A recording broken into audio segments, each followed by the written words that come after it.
Сайн байцгаана уу? Өнөөдрийн бичлэгтээ та бүхэндээ аниме манганд гол дөрүүдийн сэтгэл зүйн онцлогийг задлан тайлбарлахаар бэлтгэлээ. Дөрүүдийн зан чанар нь тэдгээрийн цаашдын замналд хэрхэн нөлөөлөхийг ойлгохын тулд бид main character-уудыг 3 үндсэн бүлэгт хувааж тэднийг задлан тайлбарлах болно. За окей, бичлэгт орцгоё. Бидний хамгийн ихэнд авч үзэх категори бол idealistic protagonist. Энэ төрлийн main character-ууд нь өөрийн үнэт зүйл болон итгэл үнэмшилтэд ямар ч үед бат зогсдог. Өөрсдийн үзэл санааг хамгаалахыг хичээдэг дөрүүд юм. Бид ихэвчлэн альваа зүйлсийг бусдын тусалцаагүйгээр ганцаараа шийдэхийг зорддог ба чухал сонголтуудыг хийх үедээ ямагт өөрийн үзэл бодол үнэт зүйлдээ тулгуурлан хийдэг. Idealistic main character-уудын үйлдэлд үлгэр жишээ баатарлаг байдаг гэдэж бодит амьдралаас хэд зөрүүтэй бас хэд нэг талыг барьж туйлширсан хэвшинжтэй байдаг. Товчхондоо бол classic shonen mangаны main character-ууд гэсэн үг.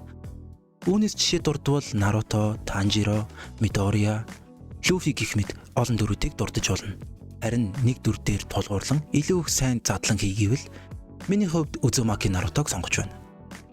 Тэрээр энэ категорид тохирох хамгийн төгс жишээ. Түүний хувьд үргэлж өөрийн итгэл үнэмшил болон зорилгоо дагаж бусдыг манлайлж байдаг дүр. Түүний үндсэн зорилго бол Хокаге буюу тосхны удирдагч болж бүх хүнийг хамгаалах явдал юм. Түүний энэ зорилго нь зөвхөн ололт амжилт бус. Түүний шудраг ёсны тухай ойлголт болон өөрийн мэдэрч чадаагүй хайр халамжийг бусдад өгөх гэсэн итгэл үнэмшилтэй холбоотой. Үүнээс болоод тэрээр маш олон дөрүүдэд нөлөөлж өөрчилж чаддаг. Энэ бол Нарутогийн хамгийн хүчтэй житсу болох Охина житсу юм. Боддоо тэр баг бүх үеийнүүдээ энэ аргаараа ялсан. Obito wasted, Nagato wasted, Zabuza wasted, Gaara wasted. Тэ? За ерөнхийдөө бол idealistic main character-ууд сэтгэл зүйн хувьд хүчтэй, урдаа тавьсан зорилготой байдаг. Давуу талын хувьд гэвэл тууштай байдал, бусдад урам зориг өгөх, морал болон эмпатиг эрхэмлдэг. Харин сул талын хувьд гэвэл түнэл вишн, хитрхи нэг талыг барьж туйлширдаг. Бодит бос шийдвэрүүд, өөрийгөө золиос болгох хандлагатай байдаг. Бидний дараагийн авч үзэх категори бол pragmatic main character-ууд. Энэ төрлийн main character-ууд бодит байдлыг тооцоолж шийдвэр гаргахдаа сайн бөгөөд тэдний үйлдэлүүд нөхцөл байдлаас үүдэн тогтмол өөрчлөгдөж байдаг. Тэд өөрсдийн үйлдэлийг сайн эсвэл муу хэмээн ангилалгүйгээр үр дүнг чухалчилж авч үздэг дөрүүд.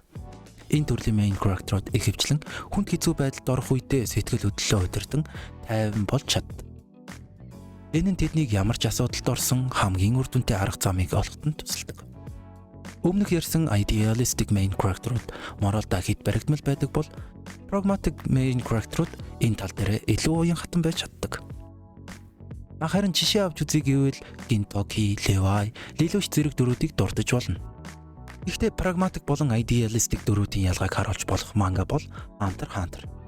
Уг цувралын хоёр гол дүр болох Killua болон Gon. Killua бол альваа нөхцөл байдлыг хурдан дүгнэж хамгийн үр дүнтэй арга замыг сонгодог. Тэр Gon шиг тууштай эсвэл сэтгэл хөдлөлтөө хит авдагдан шийдвэр гаргадаг бөгөөд эрсдэлтэй байдалд орох үедээ аль болох уг байдлаас хурдан гарах ухаалаг гарцыг хайдаг. Харин сул талуудын хувьд гэвэл зарим үед хит хөдөн сэтгэлтэй мэт санагддаг. Нэг зорилгын төлөө гаргах золиос нь хитрхи их байж болдог. Морал болон эмпатигийн хувьд асуудалтай. Сэтгэл хөдлөлөө хит дарснаар өөрсдөө асуудалд орох магадaltaй байдаг. Түүний хувьд маш өндөр IQ, бараг сэтгэл хөдлөхгүй мэт байдал, зорилготой бат зогссон гэсэн шин чанаруудыг өөртөө агуулдаг хэдиж түүний зорилго нь шудраг ёс. Харин шудраг ёсыг авчрахын тулд тэрээр Death Note-ыг ашиглан маш олон хүмүүсийг хүнөөж байгаа нь эргээгээд The Ends of Justify the Means гэх философийн онолоор тайлбарлагдаж болно.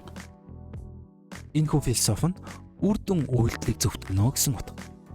Эргээгээд үүнийг лайттай холбоод тайлбарлая гэвэл тэрээр ямар ч аргаар хамаагүй өөрийн зорилго, өөрийн шудраг ёсыг авчрахыг хүссэн.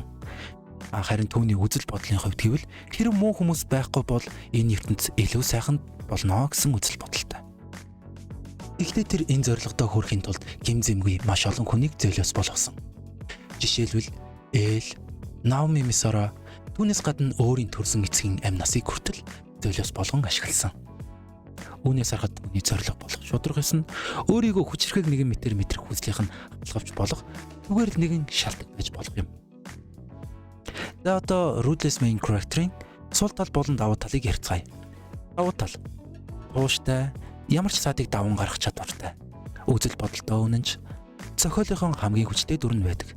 Сэтгэл хөдлөлөө удирдах чадвартай. Харин сул талын хувьд гэвэл хэд харгас үүнээсээ болоод ганцаардмал байдаг. Өөрөөсөө бусдыг дорд үздэг, түнэл вижнтэй. Учир нь зөвхөн өөрийнх нь зорилгыг харж, бусад хүмүүсийн зорилгыг юуж биш юм шиг авч үздэг.